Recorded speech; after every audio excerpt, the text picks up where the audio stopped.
Imagina morir de cáncer y que cuando los investigadores y forenses analicen las células de tus tumores se den cuenta de que no son células humanas. Esto fue lo que le pasó a un hombre colombiano en el año 2013 y aquí te relato toda su historia con todo y su explicación científica para que lo entiendas. Era enero de 2013 en Medellín, Colombia, cuando un hombre de 41 años de edad se presentó al hospital con fiebre, fatiga, pérdida de peso y varios síntomas más que ya tenían varios meses de duración.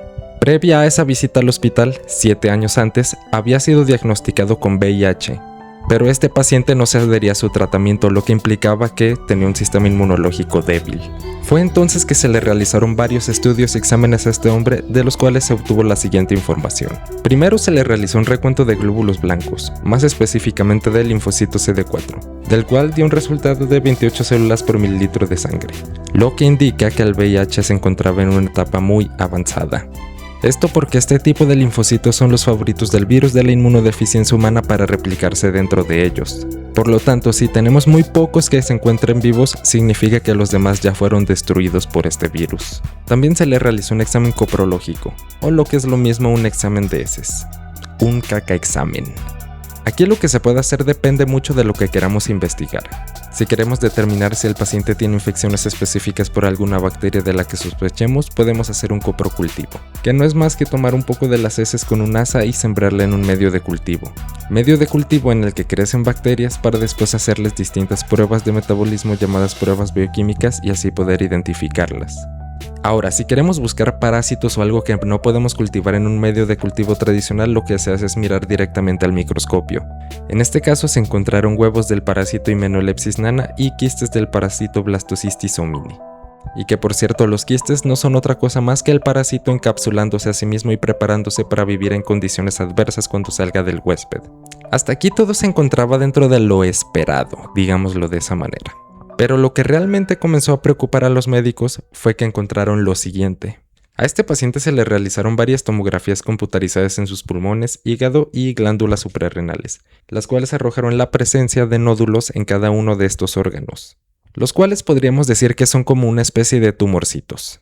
Así como también se identificó linfadenopatía cervical, mediastínica y abdominal, lo cual básicamente se refiere al agrandamiento anormal de los ganglios linfáticos. Ganglios linfáticos que se encontraban cerca del cuello, la parte central del tórax y el abdomen. Y esto alarmó a los médicos precisamente porque esto puede ser una señal de cáncer. Fue entonces que se tomó un pequeño pedacito de estos órganos, así chiquitito, algo a lo que llamamos biopsia, y ese pequeño pedacito de tejido se mandó a analizar. Esto para saber si efectivamente se trataba de cáncer o simplemente era un tumor benigno y nada más. Por otro lado, para tratar los síntomas de los parásitos al paciente se le dio albendazol y para tratar su VIH se le volvieron a dar antirretrovirales. Todo parecía ser un caso normal, simplemente parecía ser un paciente debilitado por el VIH y se creía que iba a mejorar con los medicamentos tradicionales.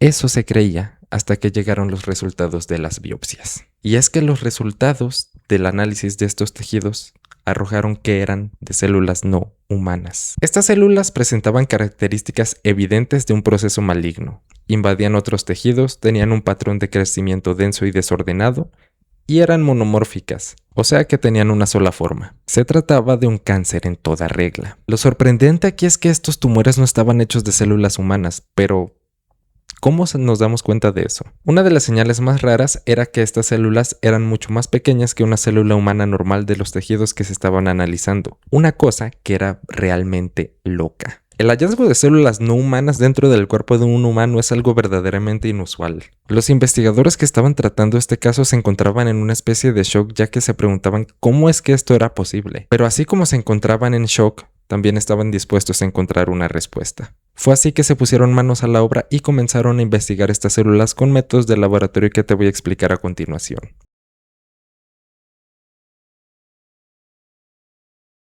Algo muy común que podemos hacer en el laboratorio es poner a crecer células, ya sean bacterias, hongos e incluso células humanas. Esto se puede hacer con fines clínicos, por ejemplo, diagnosticar alguna enfermedad provocada por alguna bacteria, o con fines de investigación, con células humanas, por ejemplo, poniendo estas mismas en un medio de cultivo y ahí observando simplemente cómo reaccionan a un medicamento, por ejemplo. Es lo que llamamos un estudio in vitro.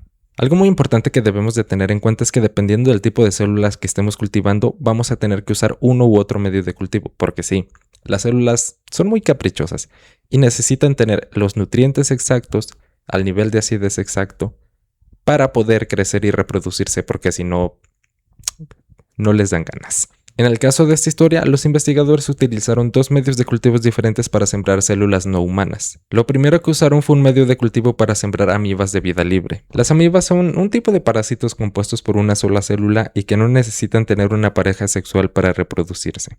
Y lo segundo que hicieron sí fue usar otro medio de cultivo también, pero no para amibas ahora, sino para mixogastrias, las cuales son un tipo de mohos parecidos a los que están viendo en pantalla. Fue entonces que se sembraron, se incubaron a la temperatura adecuada para que crecieran durante 4 semanas y no apareció nada. Las pruebas de cultivo habían fallado, lo que hacía sospechar a los investigadores que ninguno de estos dos microorganismos había generado el cáncer. El misterio seguía en pie y cuando los medios tradicionales fallan, toca recurrir a algo más específico y eficaz: el análisis directo del ADN. ¿Pero cómo rayos se hace esto?, se preguntarán ustedes. Pues chicos y chicas, existe una prueba muy buena para esto llamada PCR. Es una técnica que por sí misma merecería su propio video de análisis para saber cómo es que funciona exactamente, pero a modo de síntesis les puedo decir que es una técnica que se usa mucho en los laboratorios de biología molecular y genética para identificar y estudiar los genes de algún ser vivo, ya sea un humano, un animal, alguna bacteria, parásito, etc.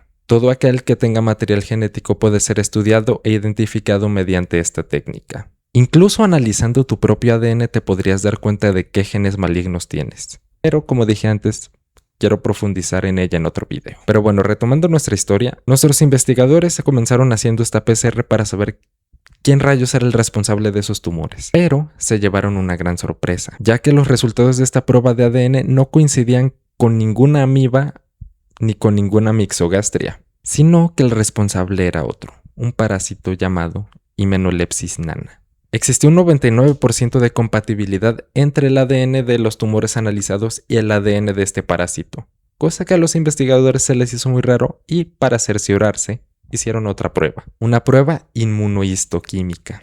Los investigadores ya estaban 99% seguros de que las células tumorales correspondían a este parásito, pero ¿cómo cerciorarse al 100%? En este caso, a este equipo se le ocurrió hacer algo llamado pruebas de antígenos. Un antígeno podemos definirlo como una proteína extraña, ajena a nuestro cuerpo, que entra a nuestro organismo y es la manera que tiene nuestro sistema inmunológico de identificar cuando un virus o algún agente extraño nos está invadiendo. Por ejemplo, cuando nos enfrentamos con el virus de la gripe, este siempre expresa en su superficie dos antígenos, la hemaglutina y la neuramidasa.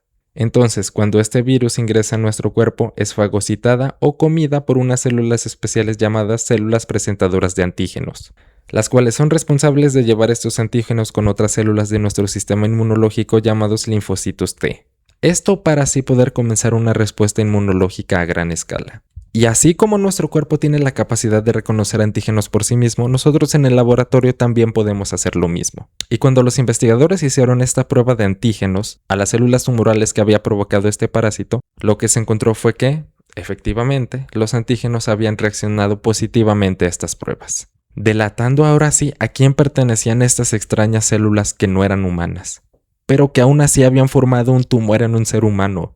Y ahora puede que te estés realizando una pregunta muy buena. ¿Cómo es que las células cancerígenas del parásito llegaron a esos órganos en primer lugar? Bueno, pues esto se da por un proceso muy curioso que también sucede en cánceres humanos llamado metástasis. Te lo explico de manera sencilla. Supongamos que una persona tiene cáncer en algún órgano de su cuerpo. Lo que va a suceder si ese cáncer llega a avanzar demasiado y se forma un tumor demasiado grande, es que pequeños pedacitos de ese tumor se van a desprender del órgano al que están invadiendo y se van a ir por el torrente sanguíneo. Y es nuestra misma sangre la que, por su misma acción de ser una corriente que circula por todo nuestro cuerpo, la que llevará estos pequeñitos pedazos de tumor a otros órganos diferentes, invadiéndolos y formando así nuevos tumores. Con el caso de este parásito sucedió exactamente lo mismo. Solo que el cáncer que hizo metástasis en los ganglios linfáticos de este humano no venía de ningún órgano de él mismo, sino que provenía del propio parásito. Es por eso que cuando los investigadores realizaron la biopsia y se encontraron células de cáncer no humano, se sorprendieron tanto.